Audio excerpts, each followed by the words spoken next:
അങ്ങനെ സർക്കാർ ഉദ്യോഗസ്ഥരുടെ ഡിയർനെസ് അലവൻസ് ക്ഷാമബത്ത 20% കയറിയിരിക്കുകയാണ്.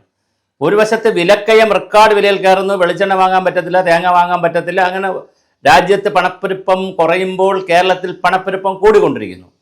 അങ്ങനെ കൂടിക്കൊണ്ടിരിക്കുന്നതിനിടയിലാണ് സർക്കാർ ഉദ്യോഗസ്ഥർ കൊടുക്കുന്ന ക്ഷാമബത്ത 20% കടന്നിരിക്കുന്നു. യഥാർത്ഥത്തിൽ 15% നിലവിൽ ക്ഷാമബത്ത. 2022 മുതൽ ജൂലൈ മുതൽ 3%, പിന്നെ ജനുവരി 3%, ഇങ്ങനെ വർഷത്തിൽ 2 പ്രാവശ്യമാണ് കണക്കാക്കി വരുന്നത്. അങ്ങനെ 22 മുതൽ കണക്കാക്കുമ്പോൾ 25 വരെ ജൂലൈ ആകുമ്പോൾ 20% അവർക്ക് DA കിട്ടുക. യഥാർത്ഥത്തിൽ 35% DA കിട്ടേണ്ടതുണ്ട്. ഒരു 15%, 30,000 രൂപ കിട്ടുക ശമ്പളം കിട്ടുന്ന ആളിനാണെങ്കിൽ ഒരു 6,000 രൂപ 36,000 രൂപ കിട്ടും. അപ്പോൾ ശമ്പളം കിട്ടുന്നത് അപ്പോൾ 5 ലക്ഷം വരുന്ന സർക്കാർ ഉദ്യോഗസ്ഥരിൽ കുറേ അധികം ആളുകൾക്ക് ഈ DA ആനുകൂല്യങ്ങൾ പിന്നെ പല കാരണങ്ങളാൽ കിട്ടാറില്ല. കാരണം അത് ഓട്ടോണമസ് ഇൻസ്റ്റിറ്റ്യൂട്ടുകൾ അവിടെ പിന്നെയൊക്കെ കൊടുക്കാറുള്ളൂ, സാമ്പത്തികമൊക്കെ നോക്കി കൊടുക്കാറില്ല. എന്തായാലും പക്ഷേ കറക്റ്റായിട്ടുള്ള സർക്കാർ ഉദ്യോഗസ്ഥരെ സംബന്ധിച്ചിടത്തോളം അവർക്ക് DA കിട്ടേണ്ടതാണ്. കേന്ദ്ര സർക്കാരിൽ 55% DA.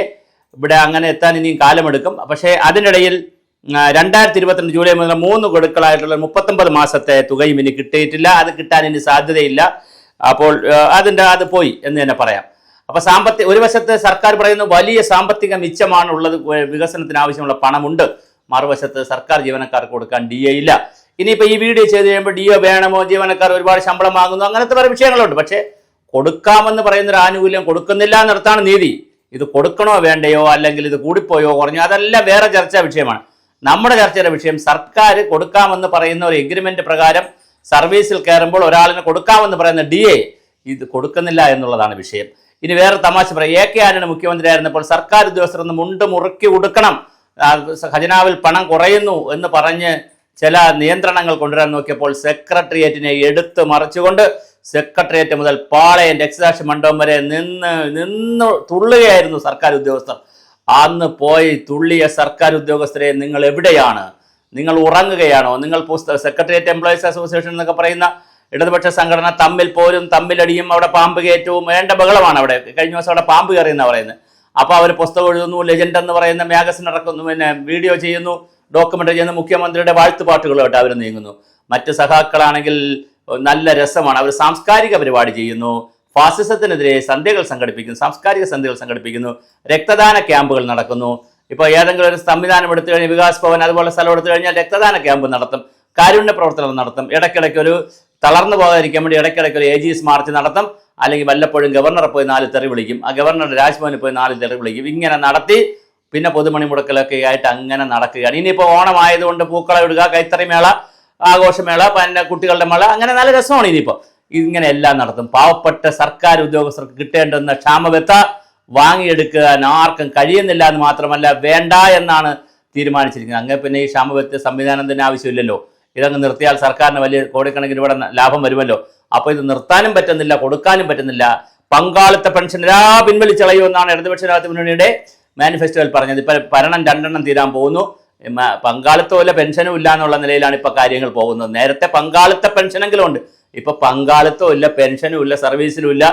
വല്ലാത്ത രീതിയിലാണ് നമ്മുടെ രാജ്യത്തിന്റെ പോക്ക്. ഇത് ആരെ സംരക്ഷിക്കാൻ, എവിടെ സംരക്ഷിക്കാനെന്ന് നമുക്ക് ഒരു പിടുത്തമില്ലാത്ത രീതിയിലാണ് കാര്യങ്ങൾ പോയിക്കൊണ്ടിരിക്കുന്നത്. എന്തായാലും സർക്കാർ ഉദ്യോഗസ്ഥർ ഭാഗ്യമുള്ളവരാണ്, അവർക്ക് ഒന്നിച്ച് കിട്ടുമായിരിക്കും. പക്ഷേ ഇപ്പം 3 ഗഡുക്കളുള്ള 39 മാസത്തെ പ്രഖ്യാപിച്ചത് ചുവാഹ.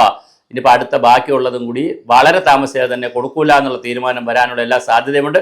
അപ്പോഴും നമ്മൾക്ക് വാഴ്ത്തുപാട്ടുകൾ, തിരുവാതിരകൾ, പിന്നെ അതുപോലെ തന്നെ കാരണഭൂതൻ, ക്യാപ്റ്റൻ, പിന്നെന്താണ് കപ്പിത്താൻ, കപ്പൽ കണ്ടുപിടിച്ചവൻ, മുങ്ങിയവൻ പിടിച്ചവൻ എന്നൊക്കെ പറഞ്ഞ് നമുക്കിങ്ങനെ പാട്ടും പാടി തെരുവോര ജാഥയൊക്കെ നടത്തി പഠന റിപ്പോർട്ടൊക്കെ നടത്തി നമുക്ക് ആഗോളവൽക്കരണത്തിനെതിരെ, ബൂർഷ്വാസിക്കെതിരെ, അമേരിക്കൻ സാമ്രാജ്യത്തിനെതിരെ നമുക്ക് ആമസോൺ കാട് കത്തുമ്പോൾ നമുക്കിവിടെ സമരം ചെയ്യാം. അതുപോലെ ട്രംപിന് ഇപ്പോൾ അസുഖം വന്നിട്ടുണ്ട്. ട്രംപിന് എന്തിനാണ് അസുഖം വന്നത്? ട്രംപിന് അസുഖം വന്നതിനെതിരെ നമുക്ക് സമരം ചെയ്യാം, ബന്ധം നടത്താം. നമുക്ക് ഗാസയിലെതിരെ സമരം ചെയ്യാം. നമുക്ക് ഒരുപാട് ലോകകാര്യങ്ങൾ എടുത്ത് ചർച്ച ചെയ്യാം. തൽക്കാലം വീട്ടിലെ അടുപ്പിലെ തീ എരിയുന്ന കാര്യവും, ഗ്യാസ് കണക്ഷന് പൈസ കൊടുക്കുന്ന കാര്യവും, ലോൺ അടയ്ക്കുന്ന കാര്യവും, ബാങ്ക് ലോൺ അടയ്ക്കുന്ന കാര്യവും, അതുപോലെ തന്നെ കാറിൻ്റെ ലോൺ അടയ്ക്കുന്ന എല്ലാ കാര്യവും നമുക്ക് തൽക്കാലം മാറ്റിവെക്കാം. നമുക്ക് ചർച്ച ചെയ്യാം, ആഗോള കാര്യങ്ങൾ ചർച്ച ചെയ്യാം. എല്ലാവർക്കും ലാൽ സലാം. എല്ലാവരും മിണ്ടാതിരിക്കുക. അടുത്തതായിട്ട് ആഗോളവൽക്കരണത്തിൻ്റെയും ഉദാരവൽക്കരണത്തിൻ്റെയും സാമ്പത്തിക നവ ലിബറലിസത്തിനെയും കുറിച്ചുള്ള ക്ലാസ്സുകൾ ഉണ്ടായിരിക്കുന്നതാണ്. അതിനാക്കിയായി അടുത്ത സഹാവിനെ ആദരപൂർവ്വം ക്ഷണിക്കുന്നു. പ്രഭാഷണം ഒരു അറിയിപ്പുണ്ട്, പ്രഭാഷണം കഴിയാതെ ഒരാളും എണീറ്റ് പോകരുത്. അതുകൊണ്ട് തന്നെ ഉച്ചഭക്ഷണം പ്രഭാഷണം കഴിഞ്ഞിട്ട് കൊടുത്താൽ മതി എന്നാണ് തീരുമാനിച്ചിരിക്കുന്നത് സംഘാടകർ. എല്ലാവരും ഇരിക്കുക, വളരെ കറക്റ്റായിട്ട് വയറ് നിറച്ച് കേൾക്കുക. ആഗോളവൽക്കരണത്തിനെതിരെ നമുക്ക് പ്രതിഷേധിക്കാം. ഇത് കഴിഞ്ഞ് അടുത്ത ആഴ്ച നമുക്ക് ആഗോളവൽക്കരണ ജാഥയുണ്ട്, അതിലെല്ലാവരും പങ്കെടുക്കണം. നമുക്ക് ആഗോളവൽക്കരണമാണ് നമ്മുടെ നാട്ടിലെ ഈ സാമ്പത്തിക പ്രതിസന്ധിക്ക് കാരണമെന്ന് കണ്ടെത്തിയിരിക്കുന്നു പാർട്ടിയും സംവിധാനമൊക്കെ. അതുകൊണ്ട് ആഗോളവൽക്കരണം ഗോ ബാക്ക്. നമുക്ക് DA തൽക്കാലം മരവിപ്പിച്ച് വെക്കാം.